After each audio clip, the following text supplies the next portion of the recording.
Well, let's go into your fast forward. Well, you've released three albums now. Yeah. The last album, The Awakening. Well, you said about your second album, I was trying too hard to reconfirm why I was there. Yeah. And when did you find this out? Because I think when you actually did the album, well, you didn't have the notion that you actually were trying too hard. Well, I knew that it was going to be a lot of pressure to write another album that would do as well as the first one, have the impact that the first one did. But I think a part of that, the first one doing well, was luck as well, you know, being there at the right time. And why? How come? I just think, you know, there wasn't at that time loads and loads of singer-songwriters out. So it was just before there was loads of singer-songwriters coming out that I came out, with James Blunt and Palantini and all these other people that came out. But the songs were pretty good too, I think. So yeah, you know, I'm not doing myself disjustice. Yeah, it was a bit of both. You know, I worked really hard to get that album the way it was, and I had a lot of time to get it right. And then, you know, by the time it was released, I'd done a lot of gigs already since I was young, so I was kind of ready for it, but didn't really know that it was going to be as successful as it was. And just the pressure of trying to fulfill that thing again, kind of, I don't know, it just sort of, it wasn't as, I wasn't as free artistically as I wanted to be, just because I felt like I had to fulfill something. You know, and it was only when I got out of it that I could see what was wrong with it. But this time around, I really enjoyed making the album. It was all for the right reasons, and I had time to reflect on what had happened in my life, and that was the biggest thing. Really. It was just sort of having time to assess your life.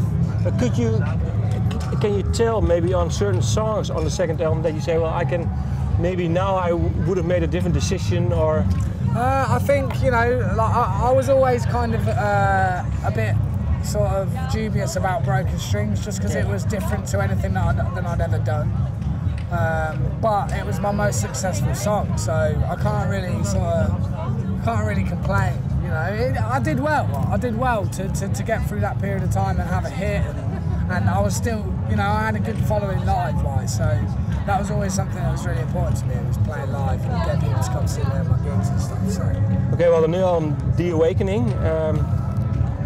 The Awakening. When did the album title came up to you?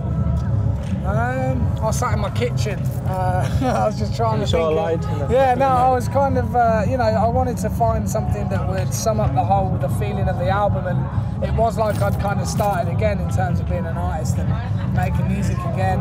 I'd lost my dad, I'd had a daughter, so it was kind of like I'd broken up to my life again and music again. So I had a song called The Awakening, which was about having my little girl, and so it just fitted in. It just kind of tied it all together, really. Is it hard because, well, you said of the song In My Dreams that it was a really hard song for you to write and to record.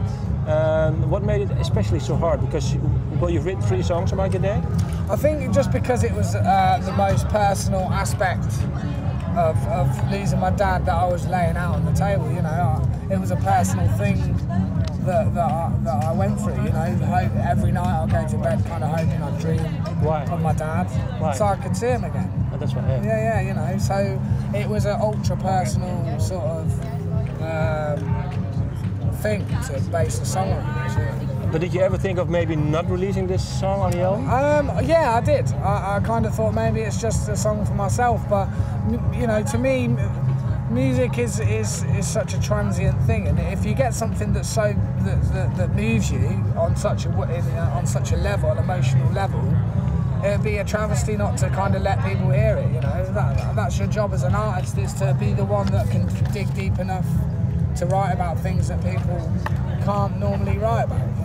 Is it last question? Is there one thing that someone said to you listening to this album, maybe a song, or maybe that someone that said to you that was really heartfelt for you, and like the way you looked at Stevie Wonder? Yeah, I mean a few things. I mean, there was a girl who was suffering with a brain tumour. She came to a lot of my gigs, and she actually thought I Won't Let You Go was about her. She said, "Oh, is it about me?" And I had to say, "No, it's not about you, but you know, you're welcome to kind of have it." But in my dreams, I get a lot of people coming up to me about In My Dreams. You know, I've lost my dad as well, and didn't really know how to deal with it until when I listened to your song. It really helped me through it and stuff. So yeah, stuff like that, especially because it's such a personal song to me.